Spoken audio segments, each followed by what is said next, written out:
Welcome to BFI at Home. My name is B. Manzini. I'm a writer, poet, director of Caramel Film Club. I'll be your host for this special conversation on a season called Her Voice, Black Women from the Spotlight to the Screen. We have 13 films reveling in the artistry of amazing Black women performers, screening throughout June at BFI cinemas and limited films on BFI Player. Through documentaries and feature films, we immerse in decades of superstar talents of Aretha Franklin, Diana Ross, trailblazers such as Josephine Baker, Ella Fitzgerald and Lena Horne, Whitney Houston, Tina Turner, Mavis Staples, and many, many more. These performers have touched and captured the hearts of millions of fans across the globe. We're talking to two very special guests, season curator Karen Alexander and broadcaster and saxophonist YolanDa Brown, about the films and their themes. Welcome to you both. Thank you so much. Thank you. Lovely to have you. Karen, I'll begin with you as the season's curator.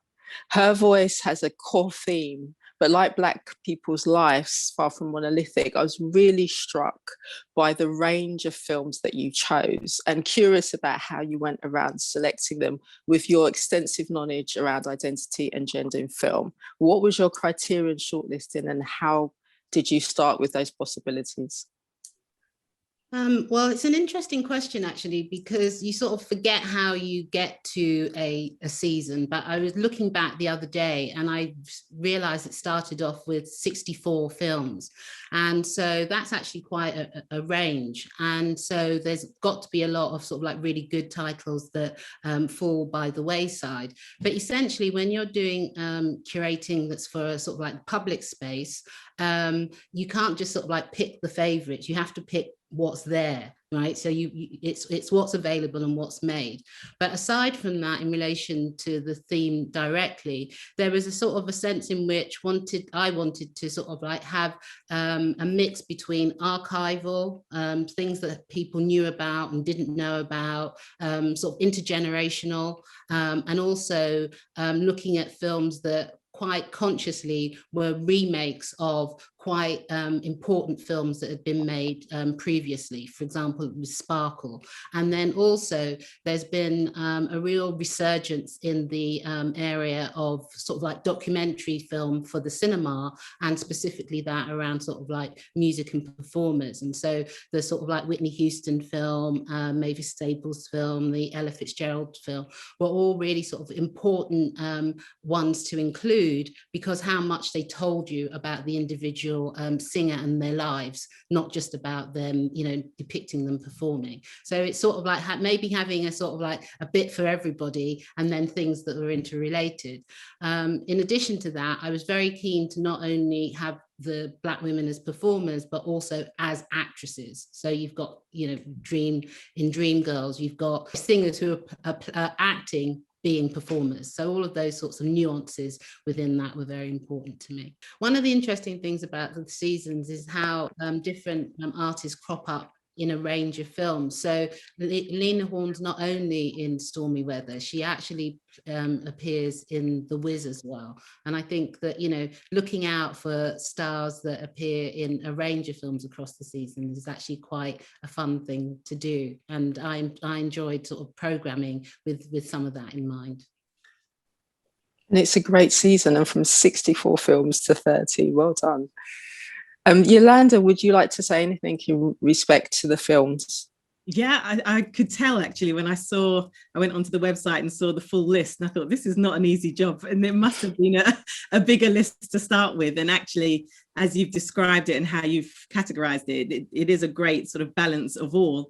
And I think for people that watch through this season, they'll be inspired to keep on watching, and each one leads you down a rabbit hole to so much more, which I love that about films. And when it's done correctly, you know, you're straight on searching things on the internet and finding more films that lead on to the rest.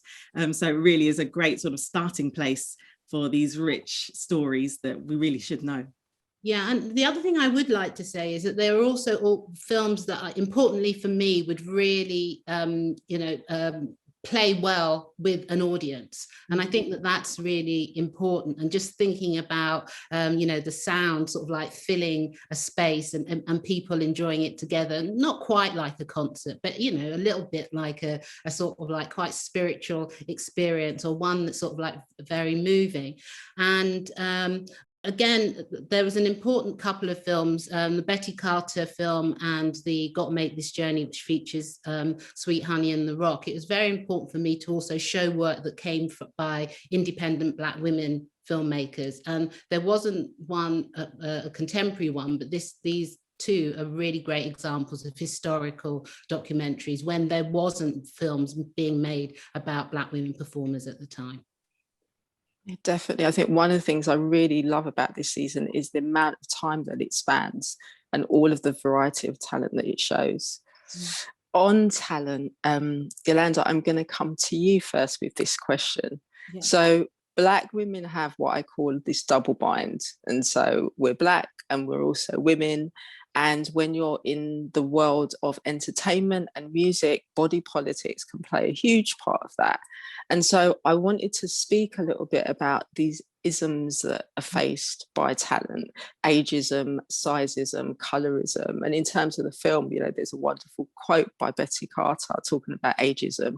In Dreamgirls, we see the dynamics up between Effie and Dean in terms of their physicalities, and also 20 Feet from Stardom. So thinking about the people that are marginalized and who aren't.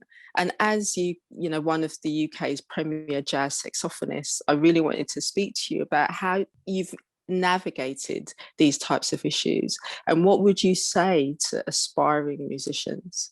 First of all, starting with what I would say to aspiring musicians is try to be yourself as much as possible. I think we do find in watching these films, the artists that in the end were able to be their true selves were able to push through even further, as hard as the journey is and the battles they've had to win throughout. Tina Turner, for example, when you think of ageism, you know, straight away they would have said, it's too much, you're too old, you're already linked with another act, it's too much. But just to see how she believed, and I think you can only really believe in your brand and in your artistry if you are being yourself and you're true to yourself. So that's one of the main things that I tell artists, you know, go out there, be proud of who you are and find that audience.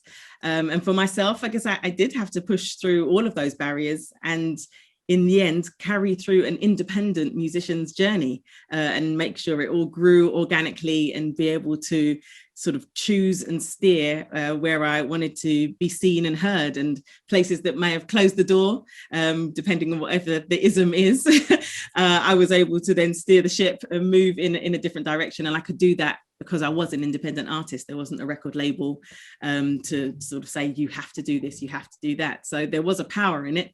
It's hard, it's a struggle, and you have to finance it, believe it, dream it, brand it all yourself. But actually, when I look back through the journey, I'm thankful for it because I could stay true to YolanDa Brown. That's such an empowering and inspiring answer. Thank you so much for that. And then to you, Karen, please, can you speak to some of the themes that we've just talked about? Well, I think that, you know, one of the things that I think is really important as well when you're looking at the films is to really sort of like understand how much hard work you have to put in to be able to get to where you need to get to. And I think, you know, people like Josephine Baker, I think, you know, has for years was characterized as one-dimensional, somebody who had the banana dance. But when you read the biographies of her life, the range of different things that she actually did, the fact that, you know, Curating wanted Josephine Baker to take over after Martin Luther King got shot, the work that she put into the resistance, you know, the other work that she put into the resistance and sort of like the political work she put in. It's incredibly important, I think, to realize that on one level, yes, you know, there needs to be more opportunities, and we do need to really sort of like think very hard about what we can take from people's lives, but also how much work you have to put in for yourself. And I always say that to the students. There is this idea, especially, you hide the labor, so it's just almost like effortless. So, with black athletes, they're just natural. Well, they actually train really hard, right? And similarly, all of these performers work incredibly hard to hone their craft, to make it better, to sort of like overcome the physical, you talked about the physicality. So you have to make sure that you sing like a bird if you know a society is actually wanting to render you invisible because you don't fit sort of like certain body shapes or color, shades of color, or, your hair type. But if, you can't be ignored if you've got this talent and you've worked hard to actually, to present it, to the world. And so I think there's lots of things, lessons that the films themselves can actually offer people if they're open to that. I'm a huge admirer of many of the artists in this season, and I think that the songs have been a soundtrack to many of the important moments in my life. When I think particularly about Whitney Houston, for example, and being a brown-skinned girl and jangly and not seeing many representations of myself on screen, it was really important to have that kind of representation in music. I also got an opportunity to speak to Nick Broomfield about Whitney, Can I Be Me, and understand the processes of looking at the triumphs and the tragedies of an icon. Really wonderful too to see her in drama and all of her performances in Sparkle. So I'm curious to the both of you, which women do you have a personal story or memory of in the Her Voice season? Okay, so there's lots. I mean, all of them. Share them, please. So I think that I almost have my heart stopping when watching Amazing Grace.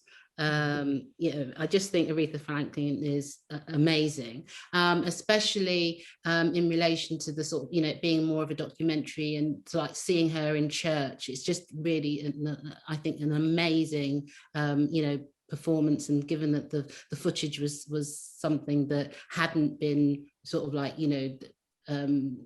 hadn't been available in the past. So I think that is a great film. Now the young lady that we've all been waiting to hear. She can sing anything. Anything. My sister, Miss Aretha Franklin.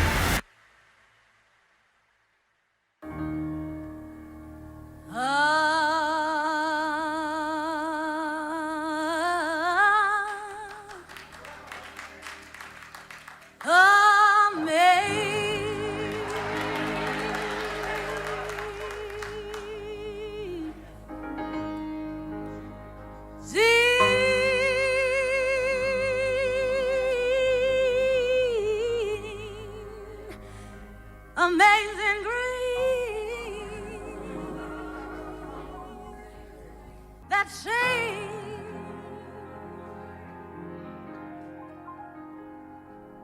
a wretch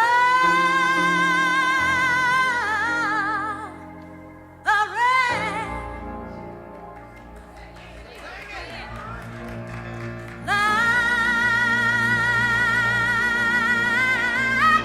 me.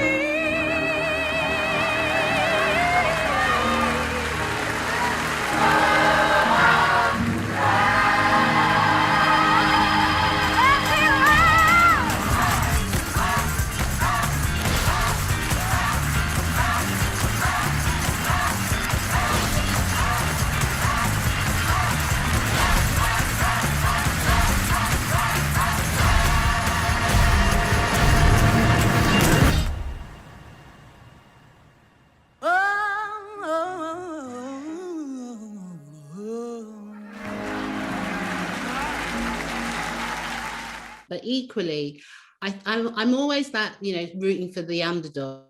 So I love Jennifer Hudson in Dreamgirls, when she sort of like says, sort of like, I'm telling you, I'm holding on. I can't remember the name of the song actually, but it's like when she has that sort of show-stopping sort of like song. And, that to me is just like worth the price of the ticket just to sort of like see her and hear her sing that.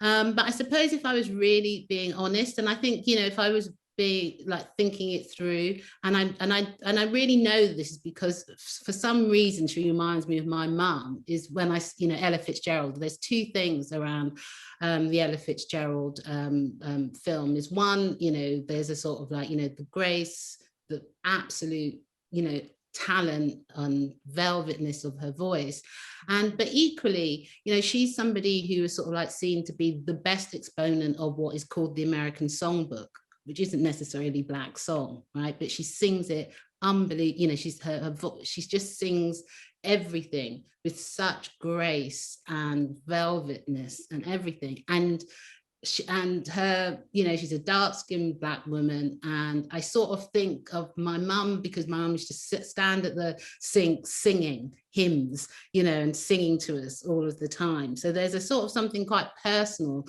that I feel when I sort of like watch, you know, Ella Fitzgerald. My mother's voice was nothing like Ella Fitzgerald, but there's something that about her that makes me sort of like feel very warm and very sort of like loved in that respect, especially in a darkened room. So I feel, you know, that the Ella film for me is the best one. They introduced this new girl called Ella Fitzgerald. And there she is. Understated, shy, she was like a little girl. Can you imagine we booed Ella Fitzgerald? She wasn't dazzling them with the dress she was wearing or dancing. She did it with her voice. And everybody says, oh, that girl can sing. Ella was doing something that hadn't been done before. My mother had God-given talent. Artists like Ella fought that fight to break down those barriers for people like me. Ella had her own troubles, but she found her own way and make it something else. And one of those things is joy. People truly loved her. She was Ella. What wonderful memories, and, you know, something to really hold on to. Thank you for sharing that. YolanDa, how about you? Yeah, I think I still can remember the first time I saw The Wiz and just being taken by an all-Black cast. I think that was the first time I'd ever thought about how strange it was that we don't have films with all Black casts. And so I think that was a poignant moment for me. And I remember quite a poignant moment in my conversation with my parents about being a Black woman living in the UK and what does that mean? Because actually they brought me up to be very proud of myself and just engage with everybody, have empathy with all. And so that conversation about race and what was in store for me as I take my life through the journey, how do you even broach it, you know? So this was a great film that started that conversation for me about being a Black woman. What does that mean? Everything about it just is a very poignant point in my life. When I first saw it, I was probably around 10 or 11 and just thinking, wow, this is beautiful. And my mum had seen it when she was much younger and had been inspired in a similar way. I think if I'm thinking about artists, Tina Turner, I love Billie as well, but Tina Turner for me, I think the idea of creating something that wasn't seen before was very inspirational for me. When she sort of left the Icon Tina phase and she's now quite a lot older and thinking, how am I going to get out there? I've still got a lot more to give. To think that she wanted to be the first Black woman singing rock and roll and never thinking that that wasn't possible has been a big inspiration for me. You know, being a saxophonist, the saxophone is based in jazz, but I love to mix reggae, jazz and soul. And, you know, being in label meetings and meeting people that don't get it. And yet I can see audiences coming to the concerts and really enjoying it and wanting more music. Every time I think about Tina, and I just think, you know, play for that audience. They're out there, and be true to yourself. And that's a really poignant thing for me. Angela Bassett just taking on that character was just immense, but led me to want to know more about the artist. So she did a fantastic job, of course. Jesus, so my Jesus told me, he said it's time to let my little light shine. Whoa, whoa, whoa, whoa, whoa. Young lady, what is wrong with you? Cut out all that wild gyration and blues shouting. All she ever had was her voice and her dreams. Your mama had to go away for a while. When is she coming back to get me? She ain't, honey. She just ain't. All she ever wanted was a chance to make her dreams come true. Every woman in here want to sing with Ike's band. Oh, please don't leave me, baby. That girl can sing. Girl, you shocked the hell out of me. Say you want me to be his new singer. You watch yourself. You know what they say about Ike. Darling. Yes, Tim. I think it's gonna work out fine. It's gonna work out fine. Priceless, girl. Priceless. She priceless, all right. She ain't seen a dime of it yet. Everyone who's come up with me has left me. I wouldn't do that. What the problem is? I'm trying to help Ike, all right? You trying to help Ike? You got yourself a good man. You just keep him happy. 1, 2, 3, 4. She had given him everything he wanted. You get in this car, damn it. Get in the car. You can't keep hiding black eyes from us. I just can't walk out. She never stopped believing things would change. I just need a rest. She's quite ill, and I'm not releasing her for at least another 3 weeks. Oh, no. I need you to get out on that stage right now. You a dead woman if you stay. You can't get away from me, and I'm in here. But if she ever wanted to find her dreams, When you can see yourself clearly, your life will change. she had to start believing in herself. I made you. You wasn't nothing without me, and you ain't gonna be nothing without me. I'll give it all up. Just release the claim on my name. Means you're going to walk out of here with absolutely nothing. Except my name. Touchstone Pictures presents the story of a remarkable woman who refused to give up. I'm ready. I'm ready, and I know what I want. What's love got to do with it? What's love but a second-hand emotion? Going to Billie, I think also learning about her life story and her life journey and the things she had to overcome gave me perspective, because again, being a jazz musician, I've had to research a lot of players and understanding about, drug abuse and the things that they may have gone through and not having a voice at that time. As much as we celebrate them now and they're legendary and you can just get their music on a streaming platform, that was not the case back then, and just to know how far it's come and wanting to keep their legacy alive. I think films like that are really, really important. Again, recently, sort of an extension of this series to see the United States versus Billie Holiday, and understanding the battle she had with strange fruit. I think this film was a great starting point for me. And we don't know what artists are going through. We live in a time where their lives are sensationalized by the press, front of tabloids or front of newspapers. It's okay to have pictures of stars going to the supermarket, and I think that we understand the life of celebrity, but actually getting behind the story is also equally important. And I hope it gives empathy to the people that watch these films. I hope we can learn from mistakes that we've made as an industry. And I think, a series like this really plants those seeds and conversations for industry to watch, for journalists, for media to watch, and hopefully create more successful stories of artists that we can now cherish and we have in our hands at the moment. Definitely. And it's such a privilege as well to have access to this work and this footage and all of these stories. And as you said, YolanDa, this tapestry that we create. Can I just say something just very quickly as well, just to add to what YolanDa said? What's also important is that sense of longevity as well, because as sad as it is for so many of the people who are in the season who aren't with us, there are people who are still with us who have lived, a life. So Diana Ross, Mavis Staples, I think, is still alive, and also Tina Turner.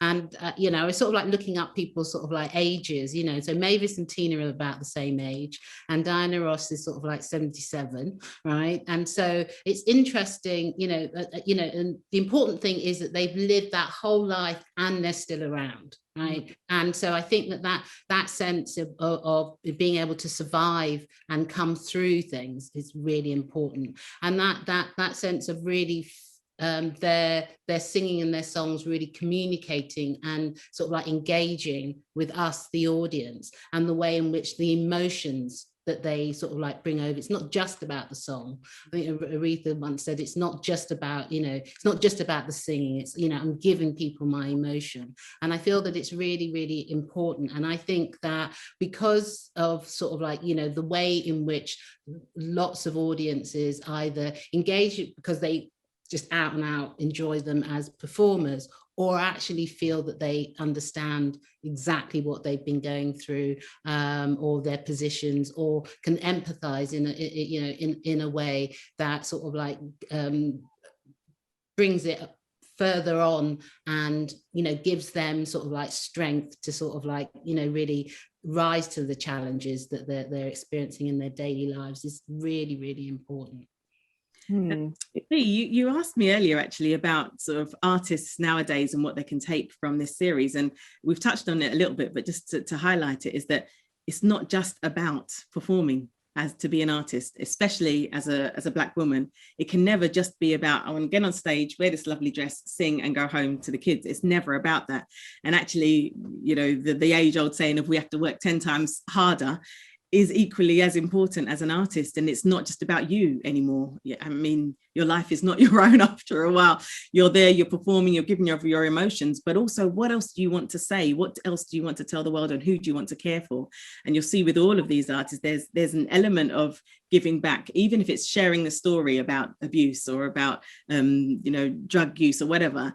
You're giving back to somebody else and helping them through their turmoil, even though you're going through your own. And I think that as artists nowadays, it's not enough just to sing or to write music or to make music or to tour or perform. What else are you doing in a philanthropic way, or even a political way that is giving back to our next generations? And I think you find your true narrative once you've got that. So now with all of these wonderful ladies that we've spoken about, there's always something else. They were great artists, but they also did this. And I think we need to learn from that. And also will make our community even stronger if we continue to do that too. Thank you for that, because I really felt like I learned a lot from the selection of films that I hadn't seen, and the documentaries, and as you mentioned, particularly the activism. And I just wondered, I know, Karen, that you are in education and you've also been published in a number of anthologies looking at gender and identity and film. And I wonder if there was an element for you about education, or edutainment as it's sometimes called, in terms of putting these particular films together. Well, I wouldn't use the word edutainment, especially to my overseas students, because I don't think they'll understand what I mean. But in all sort of like seriousness, I think that there's always something to be gained from looking at things. I think good and bad.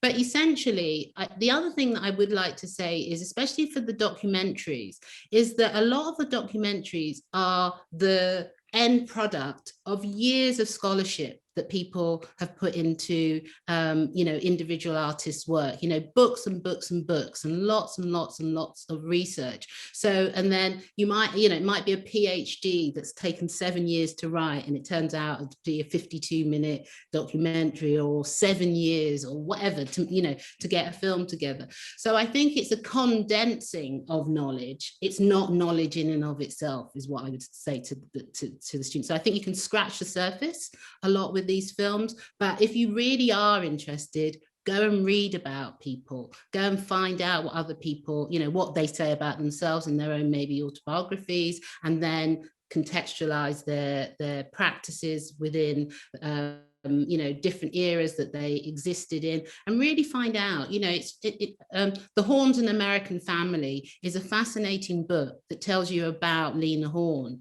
and all the different things that she did. Stormy Weather is a great film. You've got her sort of like singing, and one of the things I really love about Stormy Weather is that you've got her, you don't see the man necessarily that she's sort of like singing to with her in frame, but you get this sense of her like having a desire, having desire for somebody. And I think that is really important, but that's not her only dimension, right? Her and her family were very politically active and active within a community. And they, so these women don't just exist as sort of vessels for song. They also come from, very grounded communities where they themselves were really active. And the music industry itself weren't upfront in giving them very much power either. They got rewarded, some of them got rewarded in the end, but people like Billie Holiday, as you can see sort of like from the documentary, it's like, she becomes a sort of like, a fatal, tragic sort of figure within how the music industry can absolutely destroy you as well. So I think, those are the sorts of things. It's not about individual films, but it's about taking the films in the round and really understanding what it's telling you about different periods, different possibilities, different music forms, and also giving you a really good sort of like sense of what you could be doing. And I think that's what's really important. Definitely, it's an access point. If you can see it, you can be it comes to mind. YolanDa, I want to jump to you with the same question. I know that you're the chair of an educational music charity and the work that you do around learning. So can you speak to film as an access point to see a potential? I think film is a great way, especially if it's documentary or it's a reinterpretation of an artist's story. It gives perspective, especially if it's an artist watching it and wants to get into the industry or understand how the industry works or how it has worked. But the thing to remember is that everybody's story, everybody's life is different. And it's okay that you haven't gone from rags to riches, but you still want to sing the blues. I don't think it necessarily has to be a roadmap, so to speak.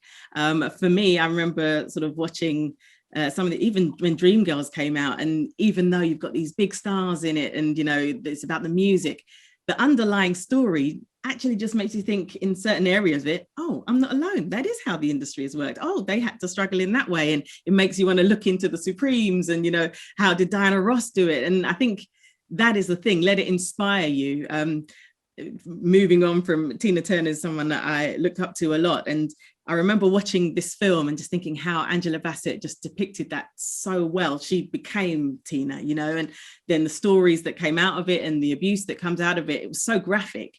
I remember watching that and thinking, I didn't have a clue. I didn't know that Tina went through this. And then sort of that led me to just recently watching the Tina documentary where you're hearing Tina speak about it herself.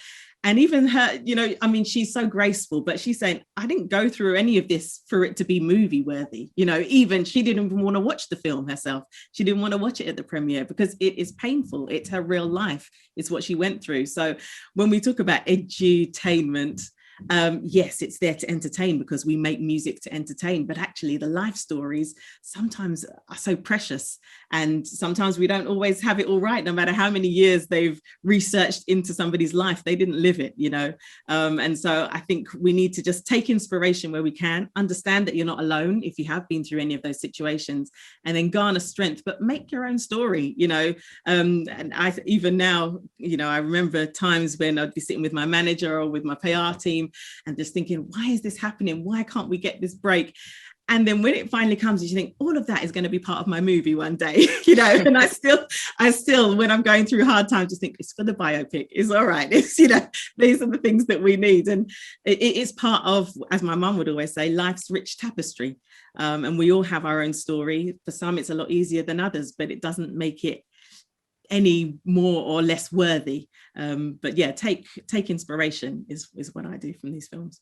20 Feet from Stardom is a really, really important film, I think, to be giving those, a film that gave that, those backing singers, those women who are unbelievably important for all of those sorts of like singers that they performed with, and that gave them that dimension. And it also, gave them an authenticity. It also, gave them an exoticism. There's a sort of like a way in which what looking at the range of different films tells you is also about how, Black women have been represented and used within certain, certain areas of filmic representation, because for me it is important that these are films, right? It's not so much it's just like finding out these things, it's also about it, the films themselves are engaging with a history of representation. And I think what YolanDa was saying about, you know, putting, you know, everything going to be part of her movie, that is really important, because we should be the stars of our own movies, but we in and of ourselves either feel that we're sidelined, or physically we are signed, you know, physically in the way in which when in our daily lives we are sidelined. So I think that, you know, as I said before, there's a lot to be learned, but it's equally, you know, it's great that Betty Carter is just about, she doesn't care what she looks like, she's just, she does, I mean, she's very well attired, but she, you know, the way in which her whole body, it emanates this sort of like this music is very different to sort of, you know, Beyonce or, you know, in films, but yet they're both Black women who are performing, right? So I think that there's a sort of, you know, there's, as I said before, I think, you know, there's something for everyone. There's a sort of like counterbalance. And so you don't get an essentialism about representation. Whereas I think, you know, sometimes it's a bit like, well, Lena Horne's the perfection. Everyone like Lena Horne, right? So, you know, it's that sort of thing.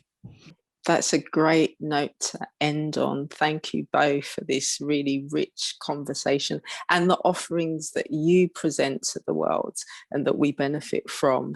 To our audience at home, you were able to watch the films in person at the BFI in London or at home via BFI Player across June. And it's been such a pleasure to have this conversation about the season. Thank you again, YolanDa and Karen. Thanks, Bea. Thanks, Karen. Thank you.